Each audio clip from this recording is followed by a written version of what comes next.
you see the stylish? Welcome to the Young IPA podcast. I'm James. This is Pete. G'day, everyone. It is the 5th of May. This is episode 159, probably. I forgot to check. And we have a big show for you guys coming up today. We're going to be talking to Topher Field, a friend of the show, been on once or twice. So we're talking to him because he spoke at a lockdown protest the other week and on Anzac Day. And we were discussing on the show last week that there's all these lockdown protests over in the US and eventually it's going to come to Australia. So we wanted to talk to someone who spoke at a protest, who knows the people who are protesting, so we can get a sense of like what the actual thoughts behind it are and what kind of people are attending these protests. And that was a really interesting conversation. We're also going to be talking to a Generation Liberty member, Julia Sekulic. We're going to be talking to her because, basically, there's a whole lot of young people suffering under the economic lockdowns. There's not a whole lot of attention that's being given from like national broadcasters to what the experience of young people are going through. So we thought, you know what? This is a national broadcaster, this podcast, this is what people pay attention to. So we want to talk to someone who is going through some of the economic lockdowns. Her friends are going through some of the effects of the economic lockdowns, and just to see what the sort of vibes are among young Australians. Fair, accurate representation of what's going on, Pete? That is pretty accurate. I do wish we got government funding like our other national broadcaster, but whatever. That's life. What would you spend your government funding on, Pete? Just a better kitchen. I don't know. I'm sitting in my kitchen at the moment and it's about -8, so something better than that would be good. All right. Fair enough. Well, speaking of national broadcasters, I like to start the show with some good news. So good news for everyone. For this week's show, the ABC has apologised to the IPA. Now, listeners of the show from a few weeks ago might remember that we did a video on the lockdown restrictions hosted by Gideon Rosner. The ABC decided to do a segment on that. ABC Drive Melbourne, I think it was. Correct. And they took out a pretty key line from Gideon's point. So Gideon said, get rid of the lockdowns, do it safely and with appropriate social distancing measures in place, but do it. And they took out with the appropriate social distancing measures in place, just so, the ABC didn't exactly trust their listeners to be able to make up their own minds on the subject. So they thought, how do we make Gideon into a bit of a boogeyman? So they took out a pretty key line, but now they've apologised for doing that. Which I said in deference to all the great work Saul does for us, actually takes a bit of work to get the bit in the middle of a sentence edited out. So not that happens very often on the Young IPA podcast, but when it occasionally does, it's heaps of work for Saul. So they went definitely didn't happen on Friday. It didn't happen on Friday. And the show, so I don't know when Drive is. It's in the morning. That's the show, not the one. If Drive's in the afternoon, it's not Drive, but I'm not sure. Okay, and then speaking of the ABC, so the reports come out today that there's a fair few ABC presenters that are up in arms about some cuts. So a report by Get Up and Think Tank Per Capita yesterday said the ABC had lost there's 783 million in funding to its annual billion-dollar budget since the coalition came into power in 2014 and called for a $100 million cash injection. Paul Barry got up in arms about it. Ellen Fanning got in arms about it. Adam Spencer, a presenter, tweeted, "My bias on the subject is, I'm sure, self-evident, but this is a national effing disgrace," which is really cool because that's the first time I've seen an ABC presenter actually admit bias on something. I think, James, that they're asking for more money at a time like this is genuinely impressive. It's like how the Australia Institute jump on the telly every weekend and say, renewables are the cheapest form of electricity. Like, the ability to say something so ridiculous in public is truly impressive. And, 800,000 people out of work, lockdowns are costing Australians $4 billion a week. Should we ask for more money at the moment? Yeah, let's just do it. And even in their own field, like AAP is closing down. There's all these closures about media going around the place. But the ABC, they're losing a bit of money. So I don't know if we need a minute's silence or maybe like a minute Q&A clap or something like that. Just on loop for a minute. Just on loop for a minute. See if you can do that for us all. Thanks, mate. No, Saul, that is a joke. We don't actually want you to do that. That would bring the show to an absolute halt. Let's make the rest of the show a Q&A clap just to make sure that, Paul Barry really feels appreciated. So, bit of good news to start the week, and apologies to the ABC. Now, we should get into the big story, which is the ongoing stuff about the COVID-19 tracing app. So talk us to it, Pete. What's been happening this week? Well, as of Monday afternoon, more than 4.5 million Australians of the 16 million Aussie adults with smartphones had registered. So that's over a quarter, James. The government's aiming for 10 million by Friday.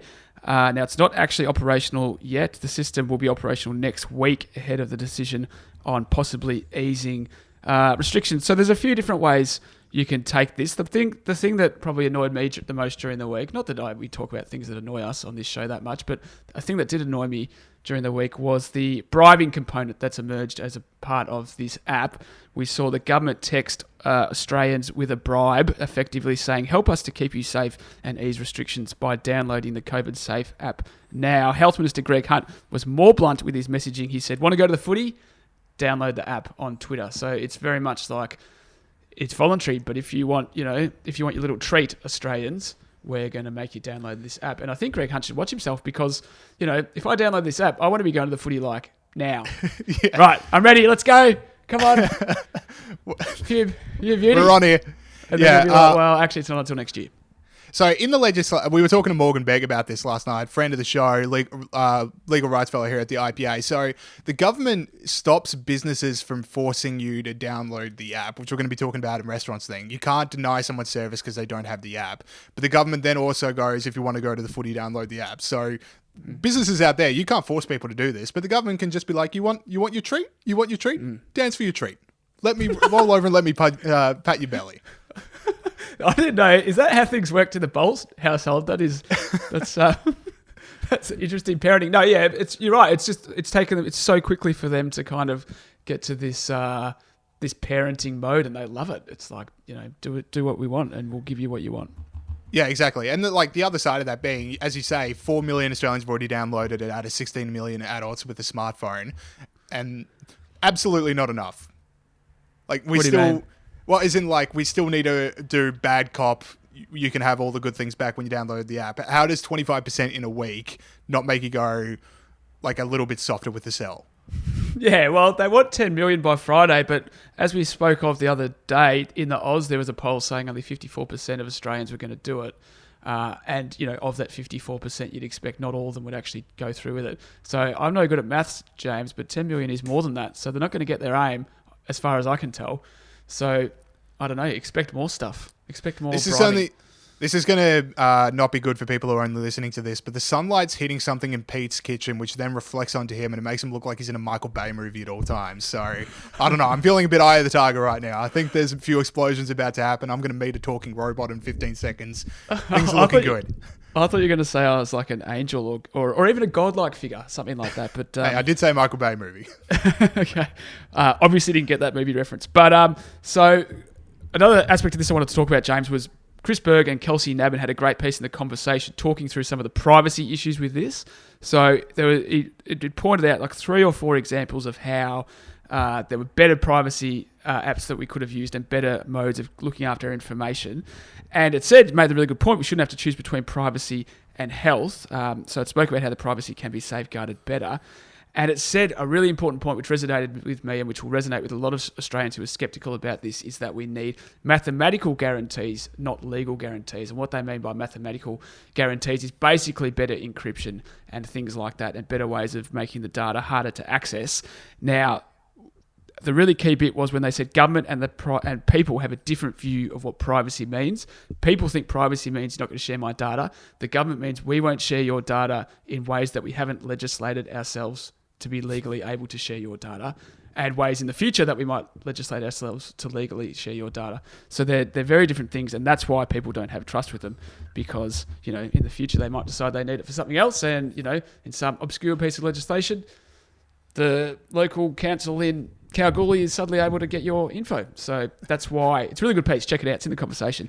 Normally bad conversation. I'd say Victorian listeners of the show had a pretty clear indication of why you can't really exactly trust every single person that works at a government department with access to your data this week. I mean, Look, I don't really want to get into the Dean Laley story all too much because obviously there's a whole lot more to come. But the mere fact give us your takes. Yeah, here's exactly what happened that night. No, but the thing is, the bloke can't spend 12 hours in a police station without photos of him being all over social media, which he probably doesn't want out there. And even his impounding document made the rounds on social media.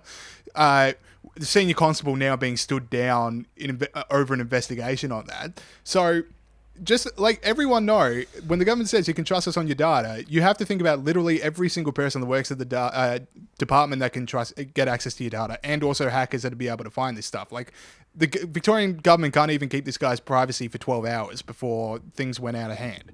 Yeah, it's just like someone who works in the government, hey, just wants to go, hey fellas, check this out. How funny is this? And it's out there. So yeah, that's the kind of stuff we're talking about.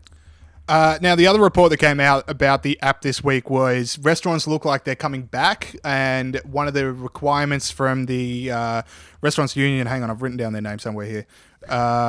The Restaurant and Catering Australia wants diners to sign into a restaurant and provide their name and number so they can be contacted if another patron later finds out that they've contracted the coronavirus. So basically, this is in response to the fact the government says you can't deny someone service based off not having the app. So the restaurants get around this by saying you need your name and number to sign in. Now, I think that's okay because that's just taking a booking. Like, I've given my name and number to plenty of restaurants in my time. Yeah, look, it's at least you're giving it to the restaurant and not to, it's unlikely that a Chinese hacker is going to find that you've been at this restaurant if they'd have to actually read the bit of scribbled paper that, the really busy waiter is going to write down your thingo on. It's probably another one of these like bribing things. It's like download the app or we're going to sort of shame you a bit when you go to a restaurant by making you take the thing. Well, I'm much more comfortable from it coming from a private company rather than the government, because like my basic thing is a private company can do business with whoever the hell it wants, and if it says you can't shop here if you don't have the app downloaded, I will take my business elsewhere. But yeah, the government one was just weird. If you want to go to the footy, download the app. But I'm perversely more comfortable with like my local cafe saying, sorry mate, not until you download the app you can't have a coffee here. But I think this is the government's making them do that. I thought it was Restaurants and Catering Australia pushing it as a way to get around the thing. Yeah, as a way to be able to reopen. They're saying we'll do this. Yeah, is that a government body though, or is that Restaurants and Catering Australia? Well, they're saying if you let us reopen, we'll collect this data for you. So that's the government indirectly forcing them to collect the data so that they can reopen. And then they give the information to the government if someone has coronavirus. Is that... Oh, right. I didn't know that part. I thought it was just like, look, Restaurants and Catering Australia, we're going to have restaurants say, we want your name and number. No, they don't care. Like, why would they... It's for the government if someone has coronavirus, if there's an outbreak at that restaurant. All right, well... I assume. My point being, when the government says, we need your data, I don't exactly want to hand it over, but when a company says it, I'm a bit more okay with that, because I can take my business elsewhere. Yep. I agree. But that's not what's happening. All right. Okay, so do we want to move on to schools, or do you have anything more you want to say about the app? No, that's it, mate. That's all I've got for the app. All right, so schools... so schools, I mean, we're in the middle of the term. There's a few states that are starting to move back to in-classroom learning. Queensland, I think this was the latest one to say year 11s and 12s in early education is going back as early as next week. Basically seems to be the major holdouts on national unity on schools is Victoria and the ACT, which led to the Dan-off, which over the weekend between Dan Tehan and who's the Federal Education Minister and Daniel Andrews here in Victoria. Dan Andrews was on... before I get into the Dan-off, I just want to remind everyone that according to the Australian Health Protection Principal Committee, the big boffins, the people keeping us safe, there is no one on that committee that believes there is a risk to children in sending them to school. The Victorian Chief Health Officer has said publicly he thinks schools are safe for children. Now let's get into the Dan-off. Because Dan Tehan, Federal Education Minister, went on Insiders and absolutely blasted Daniel Andrews for being a holdout on schools. He accused Daniel Andrews of a, quote, failure of leadership over his refusal to reopen schools and said the Premier was, quote, jeopardising the national consensus. Whack. So now it's come out that Scott Morrison got on the phone with him shortly after that to say, Dan, can you please withdraw, which Dan then did. And so Dan Tehan has lost the Dan-off because he blinked. Yeah, because his boss... I was going to go ask why Dan changed the federal Dan changed his mind. But then you just told me that Scott Morrison made him. I think what annoys me about this this Dan-off that you've been talking about, James, is that... So... we've been told you've got to listen to the experts. You've got to listen to the experts, blah, blah, blah, blah. If you don't listen to the experts, you hate old people and you don't care if they die. And then all of a sudden, Victoria wants to go a different way from the federal government because they've been listening to the Victorian experts instead of the federal experts. And it's like, hey, experts have different views. There's different experts. There's different circumstances. There's different context. It's completely fine for Victoria to be different from these experts. It's like, where was this nuance a few weeks ago when, Gideon Rosner was put in jail? Well, he should have been put in jail, but for his put in Twitter jail for his video about reducing the lockdown. That's the thing that annoys me about this. That's what I would say to people that want schools back open, is just say, hey, I'll listen to the experts. Like, it shouldn't be one side that gets to use that line, because it's a pretty good line. But if you just say, hey, I'll listen to the experts, school should be open. Yeah, exactly right. It's good to see them realising that there's experts and there's experts. But the thing, imagine that, like, having a go after you've just made this big spray. You're like, I've done it. I've really got Dan Andrews here. Yeah. And then Scott Morrison's name appears on your phone, and you're like, yes, this would be a victory call. Well done. And he's like, and you just like 30 seconds later. Oh my God. Yeah, so that's the thing. Dan, so does Dan, like, he says, I withdraw my comments, but does he disagree with them now? Yeah. Or no, is it just, so. I said the loud part, I said the quiet part loud. I shouldn't have said what I actually think about this. He obviously hates Dan Andrews, which, they're on different sides of politics. But yeah, I think he meant what he said, obviously. And there's probably just a bit of that. And he was Dan right as well. Yeah, he's right. Yeah. And there's a bit of that Dan, Dan's are always crazy. Exactly. Look at Dan Wild, come on. Okay, yeah. I knew who you were saying. All right. Then the other part of the education thing we need to talk about. So there was a teacher that contracted coronavirus. They were a teacher at Meadowglen here in Victoria, and that became a national, like, see, I told you, schools can't be open. Like, Doug Cameron got about that, just like, oh, look what happens. You want schools to open, suddenly your teacher gets coronavirus. So, but then, everyone missed the part. Well, not everyone, but certainly the C people missed the part where the teacher didn't contract it at a school, had no access to the students while they had it, and no student has been affected by that teacher. So what are we doing here? Yeah, exactly right. It's just like this, awesome, I can make my political point because there's a teacher sick. Also, I would note there's been a little local controversy in Victoria around this. Jenny Makakos came out and named the school and made a big point of that, as James has just been referring to. But there has been an outbreak in a meatworks here in Victoria, and Jenny Makakos is the Education Minister in the Victorian government. There's been a meatworks thing in Victoria where she won't name the name of the meatworks, even though she named the name of the primary school. So, ever since I praised Jenny Makakos for going crazy in Bali, she's just disappointed me time and time again. Now, again, we, as a podcast, we play the ball and not the man. So, Jenny Makakos, we are pro partying in Bali, Jenny Makakos, but we are anti not naming the meat factory, Makakos. Yeah, well, just the inconsistency. You don't have to name the meat the duality of man, Peter. The duality of Jenny. Yeah. Okay. All right. Now, we're about 18 minutes in. Do we want to do an interview before Heroes and Villains, or go straight into Heroes and Villains now? Oh, probably on the spot. All right, let's... As podcast captain, how do you feel? This is a hierarchulous utopia. Let's do the Heroes and Villains at the end. All right, sweet. So now we'll go to our interview with Topher Field.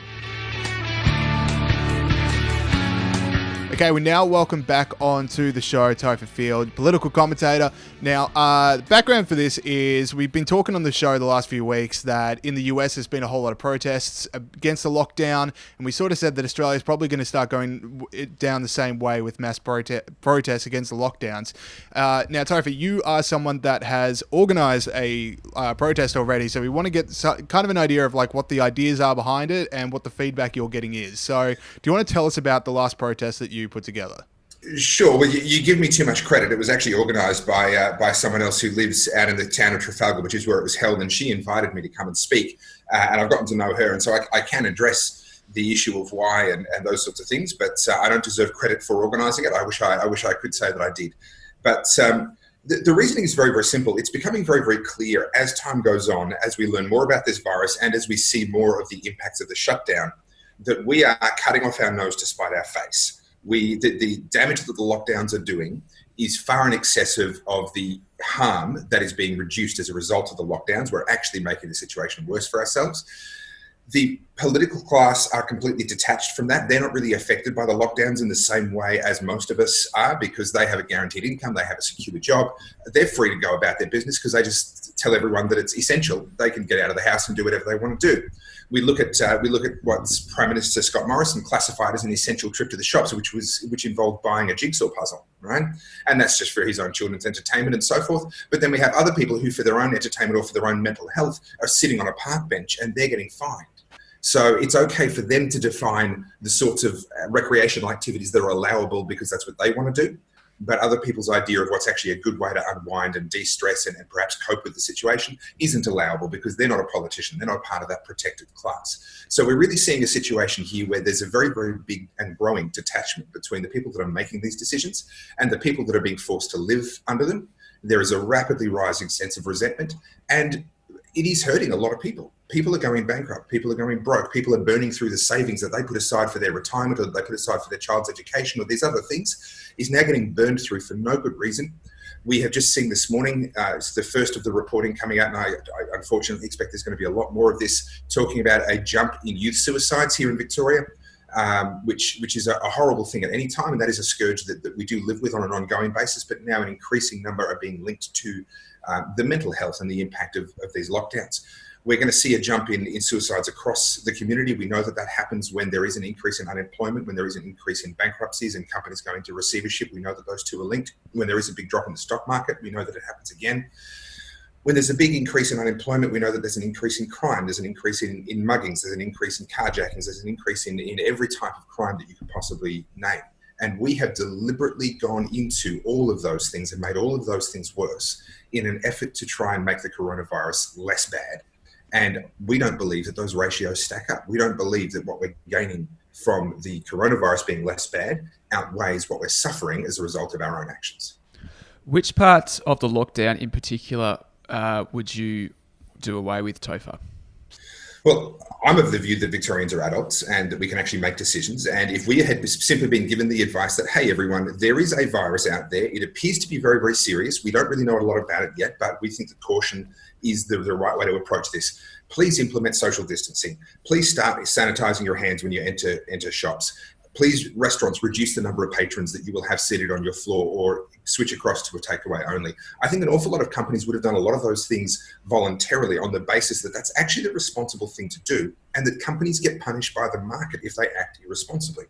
If, let's say, Woolworths had implemented some social distancing measures, some hand sanitizing measures and these sorts of things, and just purely speculatively, for example, Coles had not, a significant number of shoppers would have chosen to go to Safeway, because they would have felt more protected. They would have felt like, well, these guys are taking the pandemic seriously and Coles are not. There would have been a financial incentive there that would have punished those that didn't take it seriously and rewarded those that did. And so I think a voluntary basis, we would have actually seen a significant amount of change already. But one of the other things that very much concerns me, and we see this throughout history, is that when the government makes emergency rules because of a crisis, and they're calling this a crisis, those rules, as has been said by others, there's nothing so permanent as a temporary government program. There is nothing so permanent as a rule or power that the government gives themselves to deal with a crisis. We just need this power for this crisis, but then somehow that power never really gets handed back. And we've seen that with everything from the war on drugs to the Patriot Act. We are going to see that again now, particularly here in Victoria with the emergency powers that Daniel Andrews has given himself. Yes, that period will expire. That 6-month period will expire. I don't think he's going to keep that going perpetually. However, we've now created a situation where politicians know that over something like this, they can simply make a declaration, take control of Parliament in a way that it was never designed to be done in peacetime, and completely push aside all of our elected representatives, completely push aside the entire democratic process that is the basis of the freedoms that we enjoy. And they've been able to do it and get away with it. And in fact, arguably, depending on who you believe, he's being rewarded in the polls for it. And he knows, and every subsequent premier will know, that it's just that easy. They can just take whatever power they want, spend whatever money they want, pursue whatever legislative agenda they want without even having to deal with our elected representatives in the parliament that the Constitution of Victoria sets up. So I think I was going to say, it'd be very interesting to see what Daniel Andrews' poll numbers do when the long-term effects of coronavirus come in, because I think everyone just sort of rallies around the leader in charge when something like this happens. Yes. And then it wears down. I think you hit on a really important point there, where the people that are protesting in the US and in Australia aren't necessarily people that say, I want to go to a nightclub or I want to get a tattoo right now, but it's people that are saying, I want to go to my workplace because, there are problems with the outrolling of JobKeeper and our problems with the outrolling of some of the stimulus measures in the US, and people aren't getting the money that they need in order to survive. Now, if I was in that situation, I'd be protesting, but there doesn't seem to be a whole lot of... There is some sympathy, but I would say there's also a whole lot of... not a lot of sympathy towards these people. Yeah, the as they say, a lie gets halfway around the world before the truth has time to put its pants on, and that's definitely been the case with this particular virus. The fear has gotten all the way around the world, and the actual data that's showing us increasingly clearly that yes, this is a serious virus. It equates to a fairly serious flu season, but not much worse. That information is proving very difficult, and fooling somebody is much easier than convincing them they've been fooled. All of those truisms, those trite little sayings, are actually proven true in this specific case. People were fooled by the media, they were fooled by politicians, and I think there's a strong political incentive for politicians to do something. There's almost no downside for a politician when something like this comes up. There's pretty much no downside to them for just going ahead and doing something. Because then if they do something and it proves to not be very bad, whatever they were responding to, then they can take credit and say, well, it's because we did something. If they do something and it turns out to be really bad, they say, well, imagine how bad it would have been if we hadn't done something. The only real risk to them is if they don't do anything. So there's this real perverse incentive. The experts start jumping up and down and saying, hey, this might be serious. And it might have been. The early data was very inconclusive, and it was possible that it might have been. And the perverse incentive for politicians around the world is to jump on that and make the most of it. The media, of course, have a similar incentive. They want eyeballs, they want drama, and so they jump on that as well. And so all of these people, it's not a conspiracy, they're just responding to the incentives that are in front of them. And so before you knew it, the whole world was in fear of this virus. And the real information comes from scientists who, the good scientists, are much more measured. They wait for the data and they follow where the data leads them. They don't come into something with an agenda, and they speak in very controlled and very measured terms. And so that, of course, doesn't capture the media, and it doesn't get the attention of the politicians. And it takes a long time for that to slowly catch up. But I've been saying for a while now, and particularly as people talk about Sweden, where they're not doing lockdowns and they appear to have a higher death rate, although that's actually very questionable. There are other parts of Europe that have even higher again. But people are saying, oh, look at Sweden, they've got so many people dying. And I have to remind them, it's not about how bad the virus is at the start, it's about how bad the virus is at the end. How many people have died once a given community is actually through the virus? And what we're doing with our lockdowns is we're extending the amount of time it's going to take us to get through the virus, because we're not developing herd immunity. Sweden are almost through. They're only a couple of weeks away from having herd immunity and being out the other side of this and being able to relegate it to history. Our leaders are still talking about us being in some form of lockdown for 12 months, 18 months. We are nowhere near through this because of the way that we've approached it. The same is true politically. And in terms of culturally, it's not about how people react at the start. It's about where people are at the end of this. And I think that's going to be a very different place. So going back to Daniel Andrews' poll numbers, I suspect he's getting a bounce right now. I suspect that's a legitimate bounce. We see that when a declaration of war is made. We see that when a natural disaster happens. We see that when a terrorist attack happens. That's people's instinct, is they rally around the leadership that is there. And it takes time for that to then be overtaken by the reality of the incompetence of the response, and for people to begin to actually hold those people accountable rather than just instinctively rally around them. So what's relevant really is not the poll bounce that he's experiencing right now. It's actually, fast forward 2.5 years when the next election comes along, how are his actions over the next 12 to 18 months going to be viewed? And I think that's not going to be favourably at all if he continues in the way that he started. What were the actual scenes of the protest? Were people social distancing? Like, I just want to think, because these would be the people potentially most skeptical about the need to social distance. Were they still social distancing? Were they still being responsible? Definitely. The demographic there were a little older, and so they are actually in the higher risk category for this disease. And there was no dismissal of the need to be careful. And this is one of the things that I think the government and many people supporting the government's approach just don't understand. Just because we're saying that the government shouldn't do X doesn't mean that we're saying we shouldn't do X. We're just saying it's not the government's job.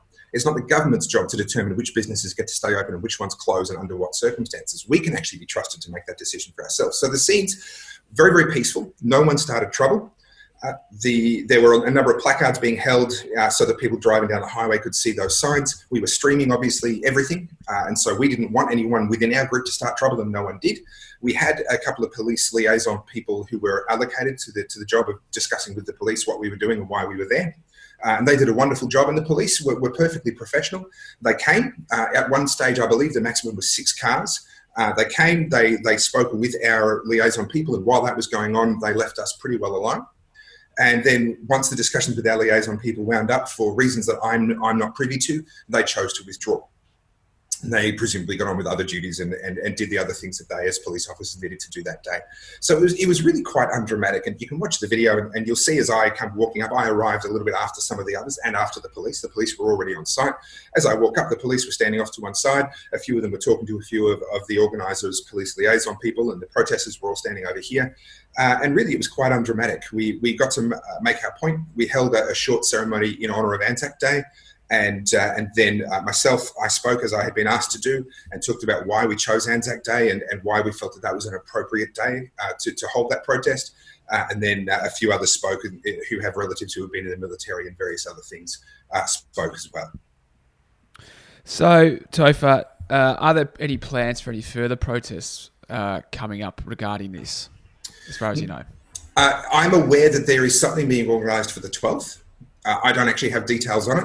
I'm aware that there was something organised for the Friday just gone, I believe, but I never really got details on it. The most I ever heard of it was actually from Channel 7, and they mentioned that there was something planned.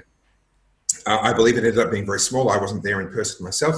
I believe it ended up being very small, and from what little I saw, unfortunately, it looks like they weren't able to maintain that same good spirit that we had on our Anzac Day protest, and it did appear that it had become a bit of a shouting match. With protesters abusing police officers and doing things that I frankly don't think are appropriate under the circumstances. Certainly, we're not at the point where any of that sort of stuff is justified, but that's the way that they chose to run their protest. I'm aware that there is another protest being organised for the 12th. I don't have a lot of details about it. I haven't decided whether I will be there or not.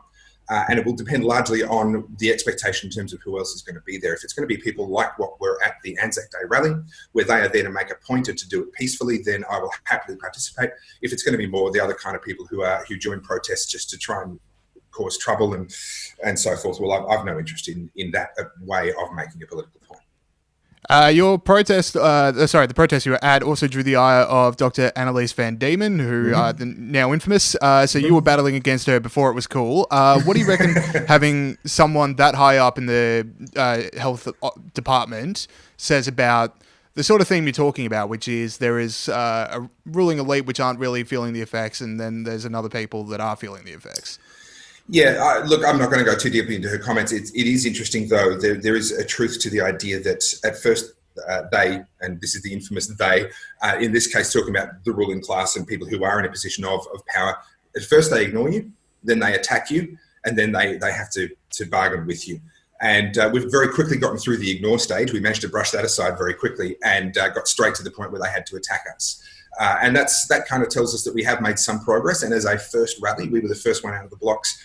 I think we've sort of opened the books quite well in that regard. And the fact that they've had to come out and attack us in the way that they have, Van Diemen doesn't have a lot of credibility for reasons that are entirely her own fault. And if this is the caliber of advice that our Premier is getting, then I think it probably explains why such a poor caliber of decision making is coming out of his brain and his cabinet and his office. If these are the advices that he has, then he's almost certainly, even if he's being given the latest information, he's almost certainly not being given good analysis. And data is useless without good analysis. And if these are the people that are providing him analysis, well, I think that goes some way to explaining why the decisions he's making are actually just so poor. Topher, we had you on a few months ago to speak about the Murray-Darling Basin issues with water up there. Is there anything going on with that? What's the latest with that at the moment? Sadly not, and this coronavirus thing has really drawn a lot of attention away from that, although I will say that the people who've been working on that for many, many years, and I'm only a sideline really. I have the pleasure and the joy of being able to communicate with the public about what's going on, but in reality the hard work is being done by others. They continue to work tirelessly, and they've made what I think is an excellent point, which is that what's happened with the coronavirus, the fact that Vietnam has shut down rice exports and other parts of the world are no longer transporting food as freely as they did before, has really highlighted the need for us to actually be able to grow our own food and be able to feed ourselves. And I've gone further than that, and I've added, given that the World Health Organization now are warning that more than 130 extra people will be on the brink of starvation by the end of this year. That's in addition to the ones that were already struggling, and we know that that is an issue in our world today. It's an issue that's getting better and better all the time, but it is still an issue in our world. There's going to be an extra 130 million people starving. We owe it to mankind to grow as much food as we possibly can. Pull out all the stops, do everything we can to grow as much food as we can, get that international price of food as low as possible, and get international trade happening again so that the rice and the wheat that we maybe grow here can make it to those people in time. There is a way to do that, and that is by releasing a water allocation from the water that is currently held by the federal government, which adds up to more than one Sydney harbour's worth of fresh, beautiful irrigation water sitting in our dams in the lower Murray-Darling Basin, which is our primary breadbasket. It's our primary food bowl. There is enough water there to be able to grow millions of tonnes of rice, of wheat, of all sorts of other staple foods. The federal government and the National Farmers Federation came out and said, well, there's no issue with food security in Australia because we grow enough food for 75 million people. That was true in 2016. That was true then. It ceased to be true from 2017 onwards because of the impact of the Murray-Darling Basin Plan and everything that we discussed last time I was on this podcast. So they're actually deliberately using old figures, and they're doing that to try and make people feel good about, oh, we're not going to run out of food. There's no need for me to run down to the supermarket and buy unreasonable amounts of stuff. And that's true. There is no need for us to go and do that. But from a global perspective and from a human well-being perspective, it is completely irresponsible. I would almost say it is pathological for the federal government now to be sitting there saying, we need all this water so that we can breed more frogs and we can keep wetlands going, knowing that food could have been used to stop human beings from starving to death. And that is now the equation. That is now the decision that we have to make with the water that is sitting in our dams right now. As things stand at this moment, there is no change. However, John Barilaro, Deputy Leader of the New South Wales Nationals, is working on trying to get some sense into that. And the new Water Minister, Keith Pitt, has shown an openness to discuss it. But then again, over the years, we've seen a lot of talking and a lot of discussions and not a lot of good decisions being made. So the jury is out. We wait and we watch and we hope that they do the right thing. Topher Field, thank you for your time. Where can people stay in touch with all the work that you're doing? Look, the best way at the moment is through Facebook, facebook.com/Topher Field. You'll find my page there. You'll find, if you go to the videos tab, you'll see the videos that I've done, including the video of the protest, but also videos that I've done around water over the last couple of years, stretching back even 8-9 years ago when I first came to this issue. You'll see all of my work there, and you'll see all of my posts where I am trying to stay up to date with the coronavirus and provide a bit of a counterpoint to some of the fear-mongering that we're seeing in the media. All right, brilliant. Thanks so much. Cheers. Okay, thank you to Topher Field. Make sure you're following him on YouTube and Facebook if you want to stay in touch with what he's doing. All right, let's go over to Heroes and Villains, and then we'll get into the next interview. So, Pete, Hero of the Week, Grunt the Freedom Snort, Grunt the Pig Freedom Snort of the Week. Hit us with it. Yep, will do. So my hero is Kian Hussey, who works at the IPA. He's a research fellow at the IPA. And he's my hero for a number of reasons. The main reason is that he released a bit of research last week that said the number of regulations enabled by the Environment Protection and Biodiversity Conservation Act 1999 has increased by 445% since the year 2000. I think that was featured in the quiz last week. It was. So that's why he's my hero. That's the main reason. But there's a few more things. The Guardian had a crack at reg data, which is the methodology he used to come to that figure. He said that the reg data didn't capture the effectiveness of the regulation and that the reg data project was ideologically driven. Now, Kian wrote an excellent rebuttal to these claims, said that the reg data never claimed to talk about the effectiveness of regulation. It just wanted to talk about how much regulation there was, which is what he did. And he said that the left-wing newspapers and left-wing think tanks and governments across North America have used the reg data tool, so it's not ideologically driven. And they published the emails that they'd sent to the Guardian showing that they'd made these points to them before they published the article. Anyway, I just think it's funny that the Guardian thinks that numbers are ideological now. Like the 445% is definitely a neoliberal trope, not just the number. And anyway, so that's the first part. The second part is that Kian was retweeted by the great Andrew Neil. So for those who don't know, Andrew Neil is a BBC presenter of Politics Live and This Week, legend of British television. For those that aren't familiar, YouTube deep dive. If you're a political nerd out there, type Andrew Neil into YouTube and just follow the money. What's the flavour? He's sort of really hard-nosed, isn't he? He really grills anyone. Just every interviewer... he's an interviewer. Every interview he does is just bad cop questions from start to finish, and it is delicious. Exactly right. Yeah, Jeremy Corbyn is a great one. There's a few people from Greenpeace that are great ones. It's just... And he does conservative side of politics as well. He grills people all over. And so you go. Yeah, there was that famous one of Ben Shapiro storming out of an interview with him, and it's good stuff. That's right, and he sort of had a whinge about how he was not a real journalist, and he's like this massively decorated journalist. Anyway, as James mentioned, Jeremy Corbyn famously grilled by Andrew Neil. Here's the clip. Are the words Rothschild Zionists run Israel and world government? Is that anti-Semitic? It should not be used, and it is. But you can't say it's anti-Semitic. No, I just said that it should not be used. That's different from it being there's lots of things shouldn't be used, but that's not the same as anti-Semitic. Is it or isn't it anti-Semitic? Andrew, it is an anti-Semitic trope. Kean Hussey, for being mainly for the research, but also for being retweeted by Andrew Neil. You are my hero for this week. Yeah, I'm insanely jealous of Kian for the Andrew Neil bump because he is one of my dream interviews. All right, my hero of the week is the humble pangolin. Now, it's been a rough couple months for the pangolin.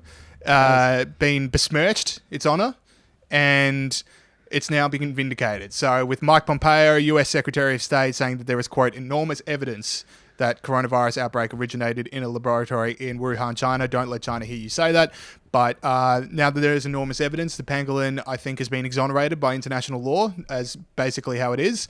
And you know what? What I like from the pangolin community is that there's not been a lot of uppiness about it. They've taken in the stride. They've handled it with grace and aplomb, as you would expect of such a wonderful animal. Now, James, you mentioned the pangolin a few weeks ago. Was that a hero? It wasn't a hero. I did some podcast deep dive. I've definitely mentioned it, and I've mentioned what I will mention again right now, which is every single photo of a pangolin makes it look like it is trying to get into the conversation but can't exactly find the right window. But the pangolin's back, which might actually be bad news now that I think about it. Because the pangolin's like the most trafficked animal in the country, in the world. And so you would think that being rumoured to have started coronavirus would lead to less trafficking. So now that it's exonerated, we're back on regular scheduled trafficking. But coronavirus also started by US soldiers. So maybe people that are trafficking pangolins. I don't know where I'm going with this. Pangolins, they're back. I'm still not convinced we're pronouncing it correctly, but this is your party, so I'm just going to copy you. All right, we'll move on to villains. All right, let's get into villains now. The Extinction Rebellion fake nudity run villain of the week. Saul, roll the tape. As Extinction Rebellion protests enter their 6th day. There you go. That's what we... I thought I banned you from nudity. Banned you I from distinctly what? remember on Friday's show that there was a 2-week ban on nudity in this week's show. I said at the time we have a recurring segment featuring nudity, which was your idea. So I'm not talking sure to what the you're union. complaining about. Stop saying it was my idea. All right, my villain this week. Now, I don't want to go on about this endlessly. I'm going to go back into the Joe Biden sexual assault, sexual harassment allegations. I don't want to keep going on this over and over and over again, but one really stuck out over the weekend, which made me do it. Deborah Messing, Will and Grace star. I quite liked Will and Grace. I didn't actually realise, I think it's still on, but I quite like Will and Grace. Anyway, I think they cancelled it again. Okay, but for just for economic reasons, not for... Is that right? Yeah, sure. Okay. Don't know, really didn't speak down to the NBC. Didn't come up in my weekly chats. Okay, well, next time. Deborah Messing is a star of Will and Grace. Now, she obviously is massive in the Me Too movement. There was an episode of Will and Grace specifically around Me Too. She tweeted during the week, Biden accuser Tara Reid allegedly stole from non-profit organisation, and it featured a link to a Medium post by the controversial Krasenstein brothers. Now, she just sort of shared the Krasenstein brothers story as her tweet. Tara Reid tweeted back, "This is slander and untrue," and a journalist who is helping Tara Reid said that these claims have been debunked. Anyway, they don't matter. It doesn't matter if she's nicked something from somewhere. It has nothing to do with the case. It's clearly she's doing exactly the thing that she said happens to women when they talk about sexual assault, and she's doing it because she doesn't like the guy in the White House. Yeah, and we had to listen to her, over and over and over again. As I said last week, as I said every time I mention this, Biden deserves due process. These women deserve to be listened to and respected.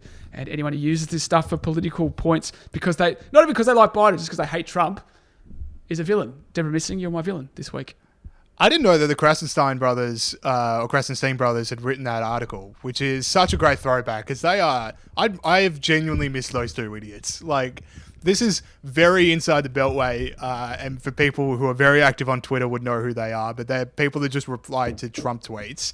And then they started a podcast together, and there was 20 minutes of them just reading out the negative replies they get and then just not responding to them. They just read them out. It was electric radio. It was amazing. They've been banned from Twitter. We should I'm glad they're back in the mix. Other points I'm going to make out here. So if as you say, Will and Grace cancelled, so if acting continue to not work out for Deborah Messing, she's always got a job as a senior constable of Victoria Police waiting for her. And as part of her apology, Deborah should just come out and say that she thinks victims of sexual violence are political footballs.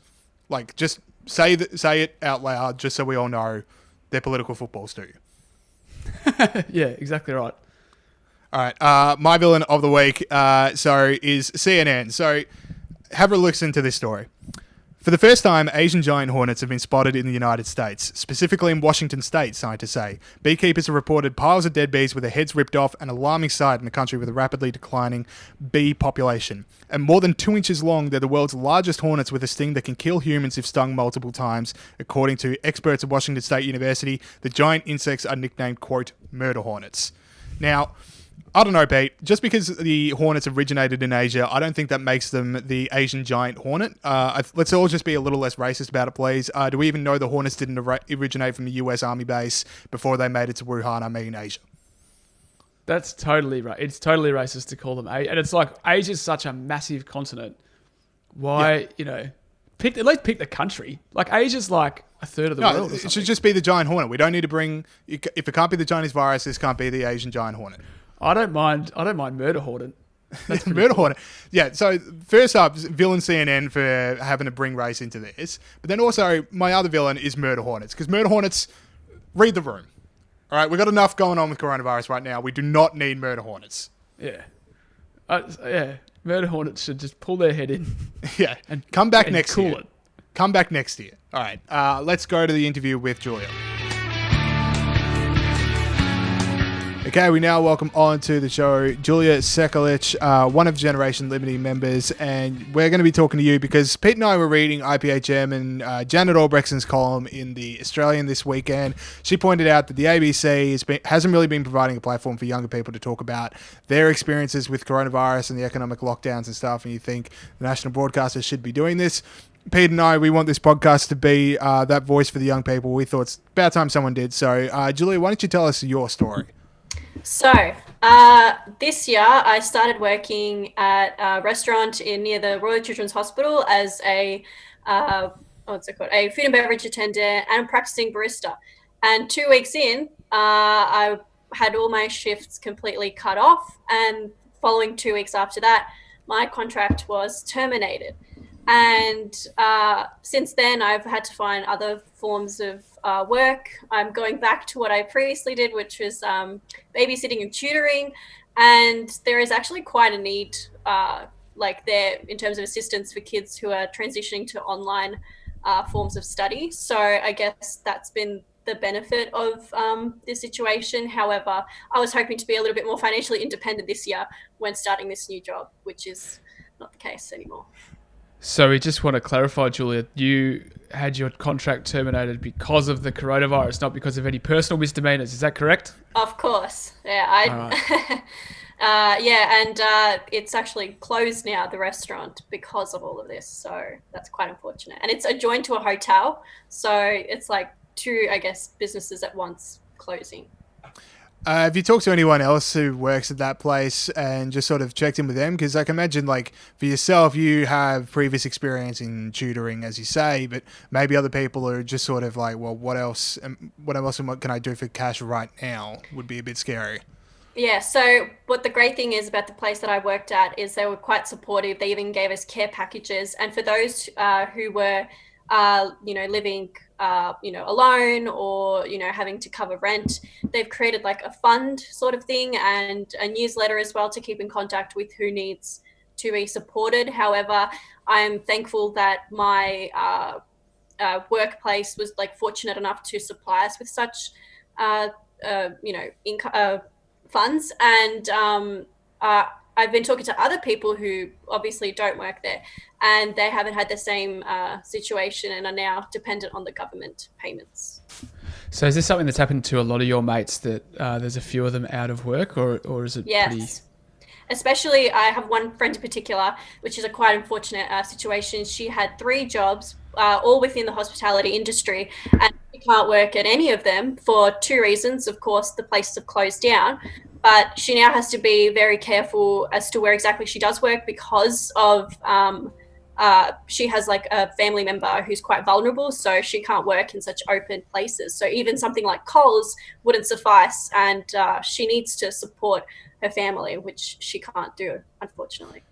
I've got a lot of friends who've also work in hospitality who've been stood down, and there's another effect apart from the economic effects of like not having a job, which is obviously important. But the other part is like it's also just a reason to get out and do something with your day if you have a job. That was the issue when I lost mine, because that's what I did throughout the week, other than uni.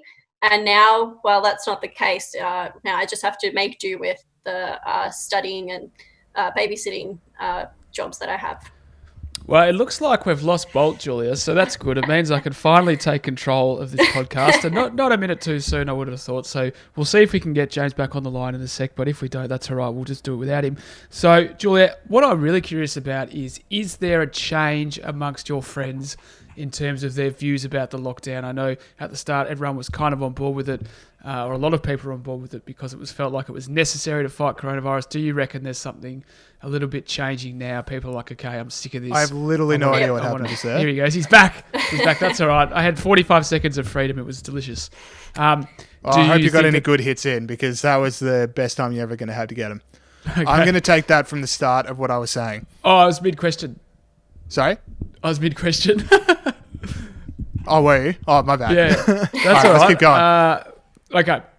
No, so Julia, has the view changed over the course of the lockdown, I guess, amongst young people? Most definitely. For all of my friends, actually. Initially, it was like a time to sort of like me time to catch up back on life, like with family and that sort of stuff. However, even just towards the end of April, my friends were like, I really hope that they, open the restaurants, the cafes, at least like takeaway or, just some sort of work, at least one day a week.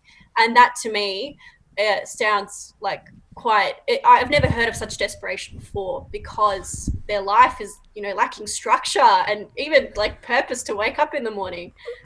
So, I do the best that I can, try to boost their mood with my quirky personality, calling, checking in on them, but it's not enough. Government needs to, ease in its restrictions. This is just getting out of hand. The other thing I wanted to ask, Julie, was so do you know of any people that are starting to break the rules? Don't have to name names, obviously, but that are starting to break the rules, starting to have Pizza Cop parties. Yeah. Oh my God, my camera's fallen down. It's all falling to bits. This is the worst the show's ever been. We're not normally like this, Julia. We are. Well, they haven't personally confessed to me, but keeping my eye on Snapchat stories, the private ones, the public ones, I see like that some people either are going to parks in quite open spaces, and I believe it was on the news. Oh, what state was it? I don't think it was Victoria, and I believe that person was in that place at that time. So, and there were plenty of people scattered across the park, which is really questionable. And then I know another instance where this friend is constantly having their friends come over to their house, and I'm just like, oh, luckily you don't have parents like mine, or else it would go south. All right, this podcast has quickly become the chief of police, but I want to bring this back to people's feelings about the lockdown, because we were talking about this with Topher Field earlier on the show, which is there seems to be this like one view of people that are against the lockdown or people that are hoping for easing of restrictions, that they're just selfish and they just want a tattoo and they just want to party all the time and they need to get with the program. But in reality, it is people like yourself and young people who need the meaning and the economic benefits that come with having a job. I mean, one thing that Janet pointed out in an article was 60% of young people aged 18 to 24 have lost their jobs. 60%. Like, that is an outrageous stat. And this is the kind of people we talk about when we talk about ending the lockdown. Yeah, as I was saying in the other interview, I said that there was one way to sort of encapsulate, I think, everyone's feeling, and that's de-spirited. So even though, so again, we needed these jobs, to give us structure, a schedule and that sort of stuff, but it's also put a delay in our future plans as students. So not only do we have such high student debts if we, go to a university, but this is now further delayed another year, depending on how long this goes for. And furthermore, our future plans in terms of work.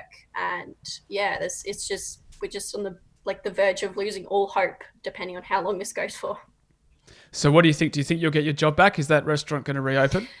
So I have I'm still in contact with my manager, and I have a number in case I need anything. They did say like I would be one of the first people to be contacted. However, I'd have to go through the application process again, which is a bit annoying. But again, it would be quicker since they know me. I've been trained. I hope so. I'm hoping that my bet is on around like September at least for things to be at, let's say, like stage 2 restrictions, if not by the end of May, because knowing an Andrews government, it's going to keep going for as long as it can. There it is. She's a gently member after all. Last thing I want to discuss is that we had the number come out today that the economic cost of coronavirus of the country is about $4 billion per day. Now, when I talk to people, Pete's a bit older than us, but when I talk to people our age, Julia, one thing I find is that the whole like intergenerational debt kind of thing doesn't exactly fire people up. So is that something you're finding as well? No, it's as I said before, like all my plans are set a year behind, which is really annoying. So that means more debt. And again, as I said, like less hope as to what I'll be doing. In terms of people that I know, unfortunately, they're not looking at the broader aspects of things. And I don't know why. I wish somebody would like open their eyes to see that this is not just a momentary thing. This is going to be dragging, like it's going to be on our back for a while. I've just got one more, Julia. Can you please explain to Bolt what TikTok is? Because he doesn't get it because he's too old. So if you I get it. I just don't like it. I don't know how old both of you are, but if you know I'm 26 and Pete is 52. Okay. Are you familiar with Vine? I love Vine. I know TikTok. There we go. I just so don't it's the care same for it. thing. That's what I've been saying. Revived, yeah. Because I believe that the person who created that app was receiving certain threats, and so Vine was, finished. It was over. And then, of course, everyone loved Vine, so why not bring it back, calling it TikTok, which is annoying because it conflicts with most of the kids who know TikTok as Kesha's song. Hang on, are you saying Vine got shut down because of threats? I thought it got bought out. So is there another story to this? Well, maybe this is a conspiracy theory that only people my age are aware of, but apparently, yeah, he was, getting some sort of threats, and I don't know. Like, I shouldn't be the spokesperson of this. For the record, and Pete can have the side shot of me not getting TikTok. Look, I know what TikTok is. I'm aware of it. I've seen a few. Now, question for the panel. What do you like about it? Genuinely think about this. I just don't get it. It's just silly dancing. It's because you're too old, mate. It happens. Deal with it. Confession time. I actually don't have TikTok myself, but I don't know if James does this sneakily on Instagram, looking at all the videos. So we're basically using TikTok just through Instagram. That is basically what I have. It's just all the people I follow on Instagram post up their TikToks. I'm like, but this is not good. Anyway, this is beside the point. This is Babble, and I'm going to put an end to this before someone gets hurt. So, Julia, thank you very much for your time. If you're listening out there and you have your own experience with the economic shutdowns, get in touch with Pete and I. I'm on James M. Bolt on Twitter. Pete, how can people get in touch with you? Oh, people in touch with me, Twitter or Instagram, peter.j.gregory.7 or peterjgregory3 on Twitter. Sweet. So, yeah, tell us your story, and we might have you on the show. So, thank you so much, Julia. Thank you for having me. Thanks, Julia. That was great. Okay, thank you to Julia. All right, let's end the show with a few things that made us laugh this week, including Australia's favourite new segment, Pete's Not Fine. Pete, let's go with it. Australia and the world. Pete's Not Fine. This is where we talk about all the crazy fines that are happening in the country around because of coronavirus. And it's a great name. First one, Queensland opening up. From Saturday, residents could travel up to 50 k's from their home to shop, visit a park, or even go to the drive-in. However, police were still patrolling. I love the way they included drive-in in that story, like anyone does that. Anyway, police have still been trolling popular areas and have handed out 32 on-the-spot fines for $1,300 on Saturday. So far, 1,600 fines have been given in total for more than $2 million. So they've been busy up in Queensland. A few stories from launching out of the Sunshine State. Firstly, and this is what I really don't like, they have started an official online form for people to report people who are flaunting COVID regulations. This is a disgrace. This is encouraging people to tattle on their neighbours. It's the twitching curtains that Brendan O'Neill has been talking about. Will it be flooded with memes like we saw in New York? One can only hope. If we call for them to do that, do we get arrested? Maybe. People One of way to find out. People of Queensland, we don't call on you. Don't call on you to flood Pete that. is winking maniacally for people listening at home. I'm actually not. I can't wink. Anyway, an Really? excuse. Well, Prove it. sort of. Just there you go. That's a wink. That's all right. That's a wink. Yeah. Now, that's one. Now, knowledge of the pandemic. Earlier this month, 5 people on the Sunshine Coast were fined more than $6,000 over a noisy party. So this one's a little bit old. Sorry for being late on the scene with this one. But the reason I like this is because they claimed to have no knowledge of the pandemic or social distancing. What COVID infection? I don't know what you're talking about, mate. Maybe they just came back from the 2-month camping trip and they were just having a party to wind down and reconnect. Yeah, Because yeah, exactly right. This is like tomorrow when the war began, when those kids went camping, and Australia got invaded, and then they became guerrilla this is soldiers an overnight. unreal moment for this show, but I have no idea what you're talking about. You don't know what tomorrow when the war began? I think I've heard the title, but I've definitely never read it. It's a book by John Marsden for teenagers when I was a teenager, and there's like 7 of them. It's really good. I read it a long time ago. I just love the reversal of fortune here. We finally found a cultural reference point that Pete knows that I don't. Well, you should check them out. They are quite good. Anyway, that's what happens at the start of the first one, and then they do it forever. But now, the final one, a woman was sent to jail, spent a night behind bars, and was fined $2,000 after breaching coronavirus self-quarantine because no fresh towels were sent to her room. So I'm a bit 6 of one, half a dozen of the other on this one. I'm not, getting sent to jail because she's after a fresh towel seems a bit strict. But also, I always find the fresh towels a bit unnecessary in hotels. It's like every day, really. I'm with you. So, $2,000 fine because she went out trying to find a new towel because none were delivered to her. Was her name Karen? That's sexist, mate. I've read the Guardian. It's not sexist. It was clearly a woman in the description. Just wanted to know if her name's Karen. Could be anything. I don't know mate, what her name was, mate. Maybe we can get her on the show. What was her haircut like? Was it like short but with like a few pink streaks in the front? I'm not sure. Haven't got an image, but we'll try and track her down and get her on the show, and you can ask her all of this yourself. Yeah, and then she will ask to speak to Steve. Yeah. Steve's our manager, by the way. So, look, the Pete's not fine. It's sort of winding down a bit. But I think as people get restricted, lockdowns will start to end. People will be like, all right, I'm just going back to my normal life now, and there'll be more material. No, I reckon this is a golden age of Pete's not fine, because here's why. He said that there was a whole bunch of fines handed out in Victoria, so in Queensland after they started to ease restrictions. I think the messaging of what's going to be allowed is going to be a bit mixed, which is a bit of a boon time for police fines, because it's like, oh, you can go to the beach, but we'll fine you if you get between 1.5 meters, or if you do like, paddle boarding or something like that, which you should be fined for anyway, because paddle boarding's stupid. So it'll be like instances like that. Yeah. Where and you play can do golf. X, but you can't do Y. Yeah, exactly right. You can play golf in public, but you can't eat sausage rolls. Yeah. Because you get coronavirus. So, yeah, stuff like that. And that's when we'll really start to make hay. Yeah, I think that's it.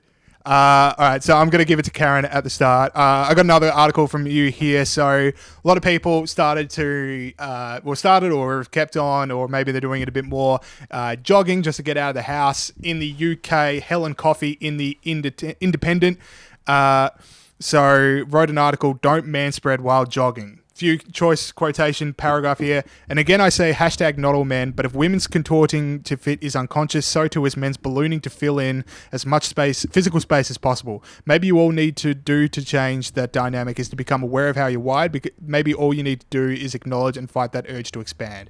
Basically, the idea, men don't make way for other people when they are jogging on the street. They use their big space to make everyone go around them, whereas she tries to make herself small and go down onto the road to make way for other people. So, Pete, your thoughts. Manspreading while jogging.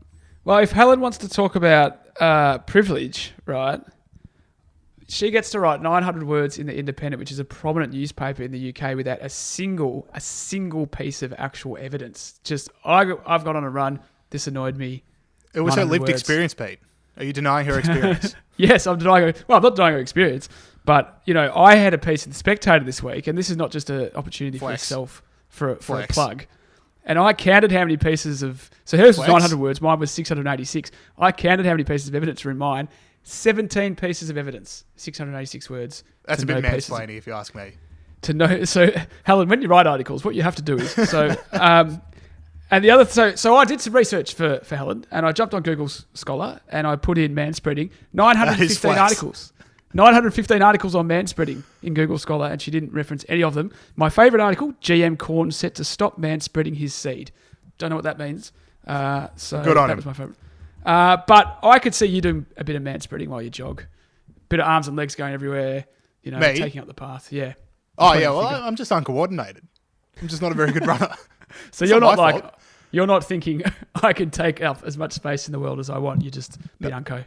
Yeah, exactly. My other part of it is, so first off, I am going to deny somewhat of the experience, because if men simply were running in a straight line, refusing to move for anything that was coming at them or around the same time, then the streets would be impassable, as it's just men who've run directly into each other and are now just entangled in each other. Like, you couldn't run at all because of just the seas of athletes that are on the pavement. So I got to deny that that's happening. And second off, men that are running are the good guys in this situation. If you want to talk about people that are trying to make themselves smaller, people that are going out on a run are trying to burn fat and make themselves smaller. So I wouldn't be going and shaming them, getting them to stay home where they snack and they become bigger. I like it. They are doing everything they can. They're putting themselves through physical pain to literally take up less space, Helen.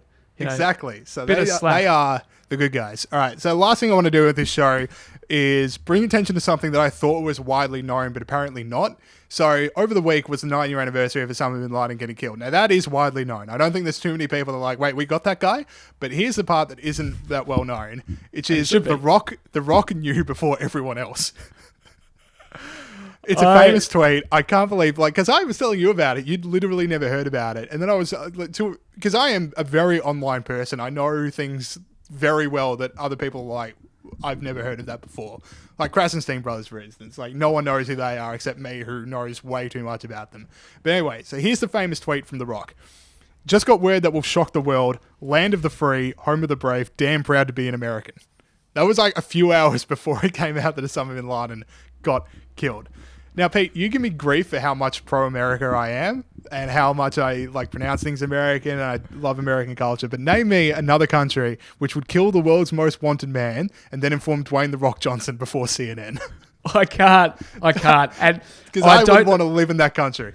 I think we should have made the whole show about this tweet, because this is incredible. I just don't get how The Rock knew before everyone else. I did a bit of research actually once you told me that, and he said, what did he say? I've got my sources. I got friends in high places and low places, and that's pretty much all he said. That's all he needs to say, Pete. What's that? Sorry. What else needs to be said? Yeah, he just knows stuff. He just knew, and people were saying this was Twitter's greatest moment ever, which is pretty weak field. But is that right? Would you be calling this Twitter's greatest moment? I mean, there's the Pitbull Memorial Day tweet. People don't know that, but then 1 year Pitbull treated Memorial Day, which is like Remembrance Day over in the US, and he said, "Happy Memorial Day, everyone." It was a picture of an American flag with Pitbull's face just superimposed on it, which that's a pretty great Twitter moment. The guy bringing beans to the cars too, bit of a deep dive for the people out there. There's a lot of great Twitter moments out there, but this is certainly right up there. Never, ever, ever forget that The Rock broke the Bin Laden story. Yes. Don't forget. Don't ever forget it. Is he the people's elbow? I'm not a huge wrestler. We're going to have to get Evan Mulholland back on the show. Okay. Fair enough. All right. That is it for the show this week. Thank you to Julia, and thank you to Topher Field. And we'll see you guys on Friday. Stay up.